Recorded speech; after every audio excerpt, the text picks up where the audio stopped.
Hey, my name is Matt Ryder, and I am the CEO and founder of Sales Sniper and Seventh Level. We're a sales training organization and done-for-you sales. And in today's episode of the Business Growth Architect podcast, what I'm going to be talking about is kind of dispelling the myths that sales has to be this crazy, difficult thing that you have to do. And it's really just more about talking to people, and that there is a method and a process that can make that really, really simple and easy, and just a pleasant conversation that you can have that has a sales outcome. So yeah, I hope you enjoy the podcast and listen all the way through.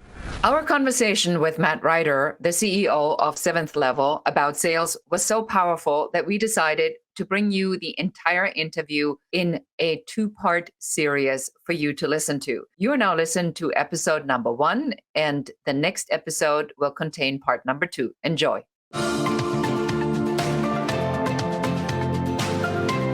Welcome to the Business Growth Architect Show. I am Beate Chelette. I am the host. I want to welcome you to our globally top 10% ranked podcast, where you will hear from industry experts about the strategies that are working right now to unlock hidden opportunities in any market so that you can grow your authority and scale your impact. And now let's get started with the show. Welcome back, everyone. This is Beate Chelette, your host for the Business Growth Architect Show. Today, it is almost a little bit like my dream come true.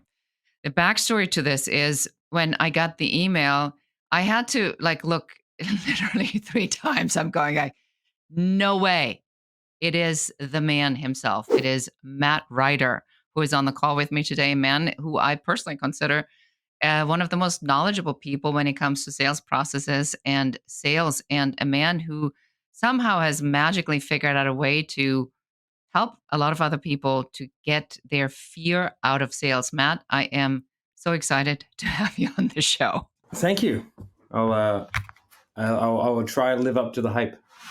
Well, exactly. Let the audience be the judge of this. So for somebody who's never heard your name, will you tell us a little bit about what you are doing right now and who you are? Yeah, for sure. So my name's Matt. I run a couple of companies, all to do with sales and different things in that sort of realm. So first is Seventh Level, which is a sales training organization where we partnered with Jeremy Miner in order to kind of do the NEPQ thing, which is the sales methodology that we have and that we teach, and that's going fairly well.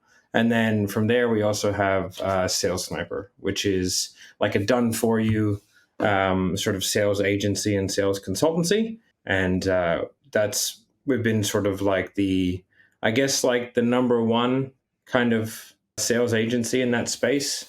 We sort of pioneered a lot of different ways of doing things because we were doing sales agencies when nobody else was doing it. And so we got to work with a bunch of cool people, and that gave me the opportunity to kind of really see behind the curtain of a lot of big and small businesses and sort of everything in between, and then use all that knowledge that I had to grow Seventh Level sort of relatively quickly. And that's what we've been doing. So my question to you is, did you wake up one day and had this desire to be in sales? Because for most people, let's face it, the minute you say sales, they prefer to reorganize their sock drawers. They rather go clean their house. So was sales a love story for you, or did you train yourself to get so good at it that you ended up really liking it? Yeah, it's definitely like the latter. So I used to own a gym, and I ended up sort of being the joint owner of about 18 different gyms. We sort of,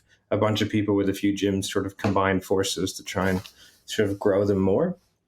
And I was doing all the sales for that. So I was running the sales training, and I was predominantly responsible for the opening of gyms, right? So we'd come in and try and open them. So we had to do a lot of sales very quickly. But I was never really good at sales. Like when I opened up my first gym, I had a business partner, and he was like the sales guy. And then what I would do is I would do the ads. So I learned Facebook ads, and I learned sales copy and how to optimize funnels and all that kind of stuff, and just kind of went deep and dark on that. And ended up getting quite good at it. To the point we were quite successful in our little studio, and then he was fairly good at sales. What ended up happening was that I had to sort of start doing sales because we were doing a lot more, and so I just had to kind of get into it. And I looked up, and 10 years later, I'd been selling 5 to 7 hours a day for 10 years and doing different fitness activities. I think I started selling in 2012, I would say, like pretty much full time. And then from there, transitioned once I left those gyms, sort of, I was like, well, the only thing that I really know how to do is sell for gyms. And so when I left those gyms, I just started selling for other gyms. And that's kind of where the sales agency space came in. And I just realized that I had developed a system for myself, not necessarily like the actual sales itself, but like just all the stuff around it. I had sort of developed, I think, more than most people did or had. And so when I came into a business, I was able to really enhance the sales, not through like an incredible skill set, but more through like an ecosystem that I was able to create that just allowed for more sales to be made, if that makes sense. And then I just started doing that and refining that and doing more of it and going into different genres and industries and continuing to do kind of the same thing. And that's what allowed me to be in the position I am today, because I was just didn't want to waste leads, essentially.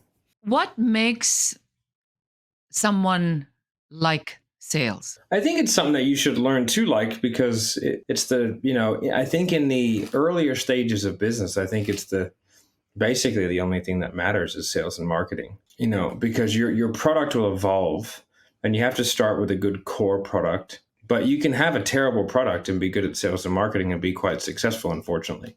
So if we're looking at like we're taking out the ethics side of things, like you can be phenomenally bad at your job. If you're very good at selling, then you'll be fine in terms of like your income. So it's just an essential skill, and it helps in all parts of communication, and it feeds back a lot to the initial experience of your clients.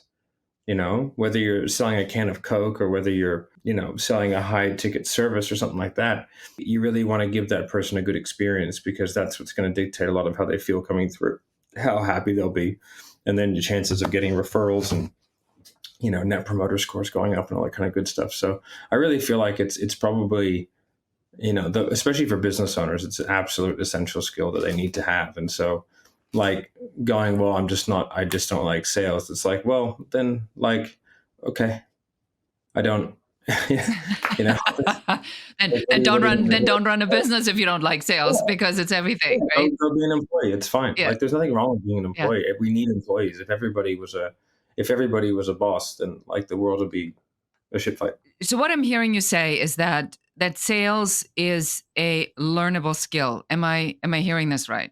Oh yeah, like I was not good at it at all. I felt, even though like I'm quite like I come from a special operations background, I'm not afraid of confrontation in any way. I found sales very difficult. It was very unnatural for me. I just I didn't like it. I had a really bad connotation, but I feel like a lot of that just comes from the like the depiction in the movies, I suppose, of what sales is, or the bad experience that you once had with a used car salesman, or you know what I mean, like those experiences, right, that you have, which kind of you put all of that onto you, and that's what you think you're going to be. But you don't have to be that way. Like once I sort of figured out that, like, especially when I was in fitness, after a little while, I was like, it's actually me doing a tremendous disservice to these people by me not learning how to persuade them, because I'd put a lot of education into myself, into becoming a better trainer. So I'd flown all over the world. I'd done every course imaginable. I'm a big believer of like, the more you learn, the more you earn. Right. But that comes to a point where you can be a phenomenal operator at your job. If you don't learn how to get people into it, or any sort of sales or marketing or basic finance skills, like it's not going to go that far. But I've done a lot of effort into becoming a good trainer, and to being able to effectively program for my clients, and you know what I mean. But what essentially I was only getting the people who were motivated to do it, because I wasn't able to sort of change the tide of the people who weren't. And the people who are motivated, generally speaking, aren't the ones who need the most amount of help. And so I was getting these people who were, really unhealthy and overweight, and they were coming in, and, I was taking them through a whole process and clearly laid out the journey. They had 100 pounds to lose or whatever. And they're like, yeah, I need to think about it. And I was like, okay. And I would try some stuff and it wouldn't really work. And then I would see them 3-6 months later and they were even heavier. and I was like, man, like, I just feel like if I, that's a shitty feeling because I was like, man, like, I know, like, having been overweight myself, right? Like, I know how painful it is physically and mentally. Like, and I've never been huge, but I've been very heavy because I'm kind of a big person. But I've been, 115 kilos. So what's that? I don't know. It's like, That's like uh, 230 pounds, between 230 yeah, I to think it's 240. actually 260. It's about 260, Holy right? smokes, yeah. So, Mhm. so that's a big boy. I mean, I'm We six call him two. husky. Yeah, yeah. I was pretty strong. I was like, but I'd wake up every day and my joints were sore. You know what I mean? Like my ankles really hurt. I actually got to the point where like my ankles hurt so bad because I had some really bad injuries in the army that they were thinking about doing bilateral ankle reconstructions. Oh, no. And then a friend of mine is a physio, just go, man, you're just fat. And I was like, huh? He goes, dude, you're fat. Lose weight, you won't be in pain anymore. I was like, nah, you're full of shit, man. He goes, dude, you're fat. And I was like, oh no. And then I went to my wife. I was like, am I fat? She's like, yeah, man, you're kind of fat. I was like, oh shit. So anyway, I lost the weight. And sure enough, like I stopped hurting. Like I didn't wake up every morning with shooting pains in my ankles. You know what I mean? Because there was just less physical load on my body. So I was like, after going through that, I was like, okay, cool. And also after watching my parents struggle and my sister struggle with weight and all that kind of stuff and seeing the emotional tides I can take, I was like, if I can get to these people, then like I will have a net positive result in their life and I will help them. So I was like, I suck at sales. I need to learn sales.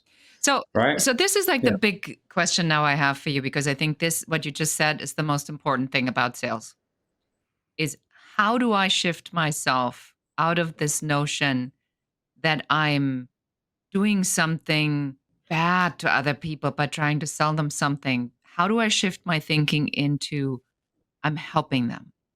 Is it is there there has to be a process to it. I have to believe in what I'm selling. I have to Yeah. believe into my transformation. Help us understand, how do I get myself out of this loser mode in sales, basically? Yeah, well, I think the first things first is that like you have to understand that people don't make the best decision for them. If that was the case, we'd all be billionaires with six packs, right? Like we Billionaires just with don't. six packs. All right, here we go. Like Bezos clearly makes a few good decisions. He probably makes poor decisions around women and relationships, but He does have a six and so pack, and and he's a billionaire, he's a right? So billionaire. Yes. around that he makes great decisions. But if I was a relationship coach, I could talk to Bezos the same as I could talk to you because he sucks at that, right? So like that's why the whole like sophisticated buyer thing is an absolute crock. It's just because like no, you just feel uncomfortable speaking to people who you perceive to be better than you. That's it. Like if I don't perceive anyone to be better than me, then why would it ever be uncomfortable? Because I don't. I don't think I'm better than anyone, and I don't think anyone's better than me. So it's like, sweet. They can be more skilled in a certain area, but it doesn't mean like they're better. You know what I mean? It's actually a funny, like peer pressure doesn't work on me. And when people try and peer pressure me into things, I go, oh, that won't work on me. They go, why not? And I go, because I don't consider you my peer. And then that usually shuts people up. But anyway, that's a funny story aside. No, it's So not a funny story, because remember how I said in the very beginning that there's something about you, what you do, that is different than what other people do. And I think you just revealed that. I mean, that's like what I always look for when I work with somebody or when I listen to something. It's like, what's there that I've never heard before? I've never heard that before. I think that this idea to say the only reason I can be intimidated is if I think they're above me and I have to convince them of my stuff.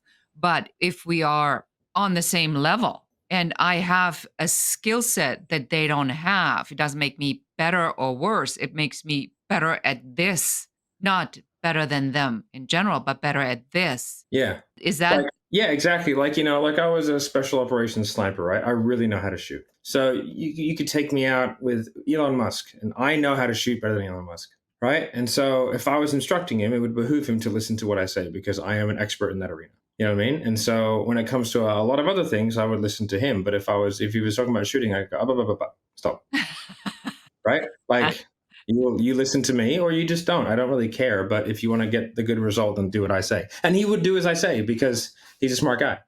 You know what I mean? It's just money or success or whatever. It doesn't dictate your worth as a person, and it certainly doesn't need to be a factor in how you speak to people. Like we don't live in a culture that necessitates we speak differently to people who are of a perceived higher status, because you're only in a higher status in certain arenas. You know what I mean? So when it comes down to it, everybody's better at something. And maybe they're an amazing father. Maybe they're an amazing mother. Maybe they're a phenomenal husband or partner. Maybe they're like extremely generous and they give a lot to charity.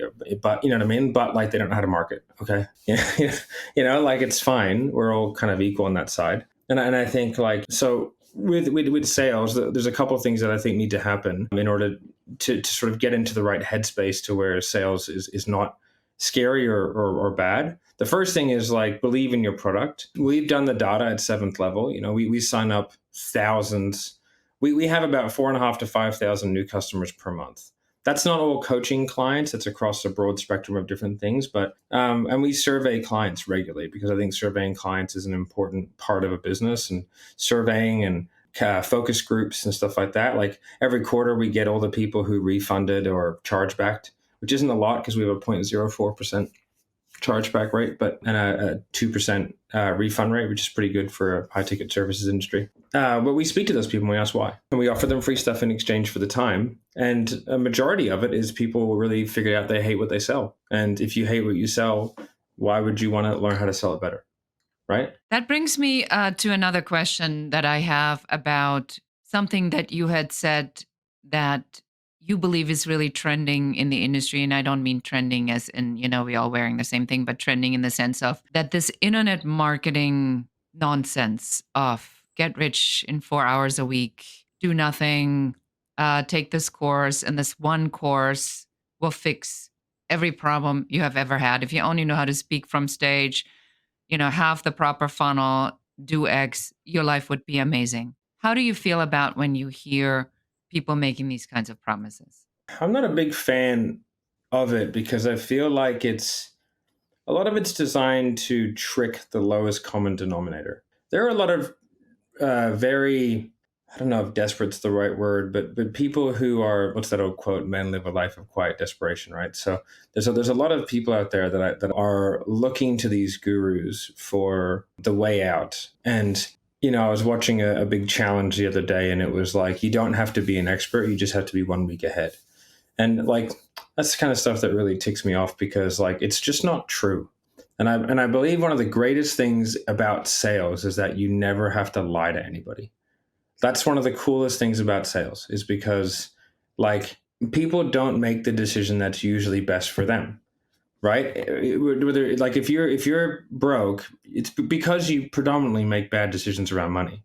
It's a very large determining factor. Obviously, everyone starts at different levels on the rung, but if you're very bad with money, and most people are, because we're not taught how to be good with money. I had to be taught how to be good with money, and I was lucky that I found a mentor that was like, "Hey, man, we're going to do this the right way," because I'd never been taught that. Like my parents aren't particularly good with money. They had made a fair bit of money and lost money and made, like that kind of thing, because, and so I was never really taught, and most people aren't taught what to do with it. They're sort of like fed this line.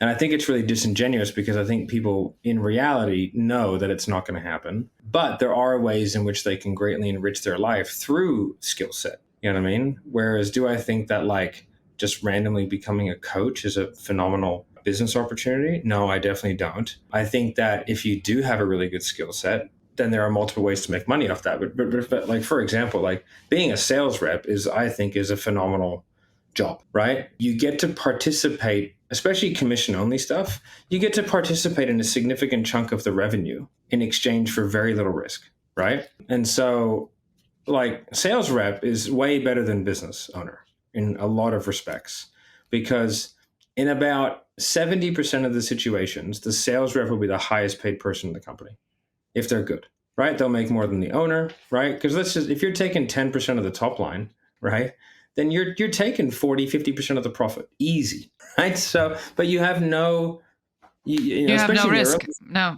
you have no risk.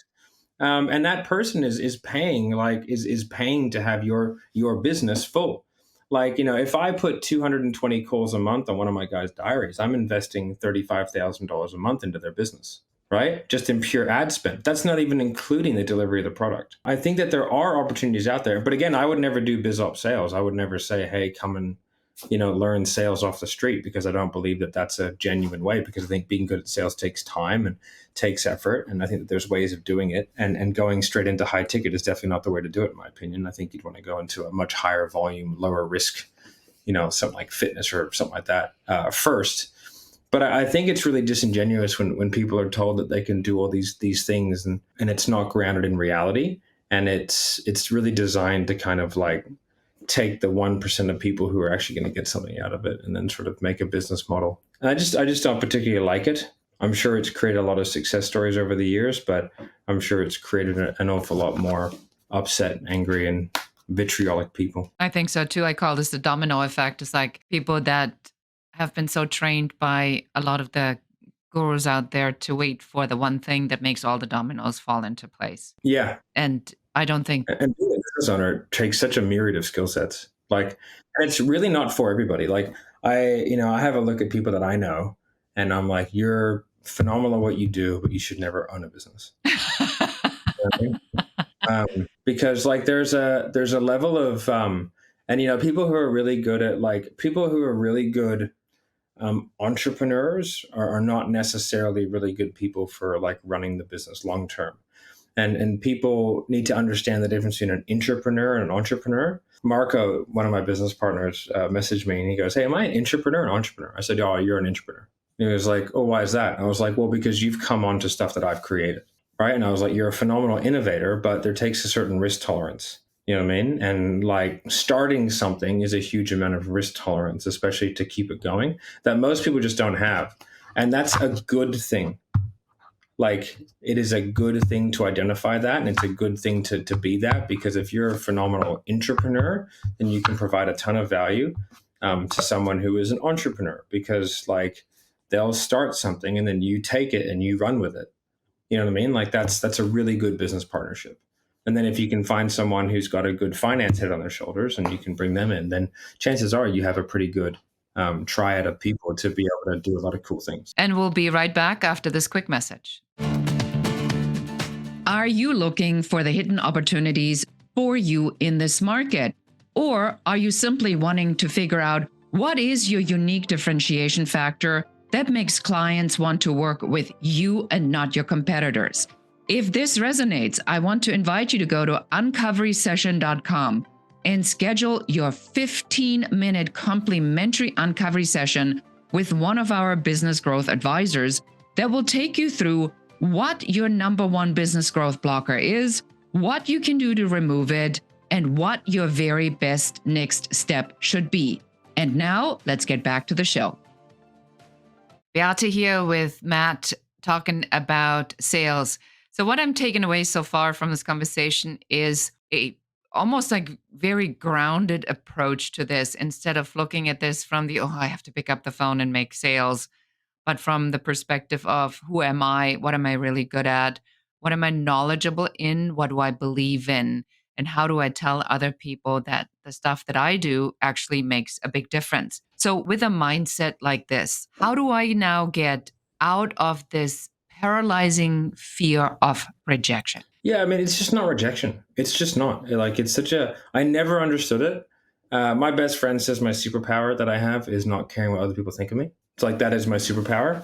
I definitely wasn't born with it, but I moved an awful lot when I was a kid. So you kind of have to develop a thick skin, I think. But like, if I don't know someone, it's very difficult for me to like respect them, if that makes sense. Not that I disrespect, but respect them. And I'm only going to really care about what the people who I truly know and respect think of me. So like, there's no comment on the internet that can hurt my feelings. I just think they're funny, right? Because who cares?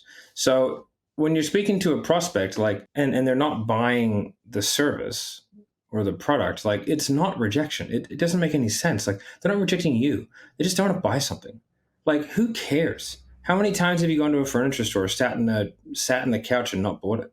Did you reject the sale? Like, you're not rejecting a salesperson when you say no. You don't look at it that way.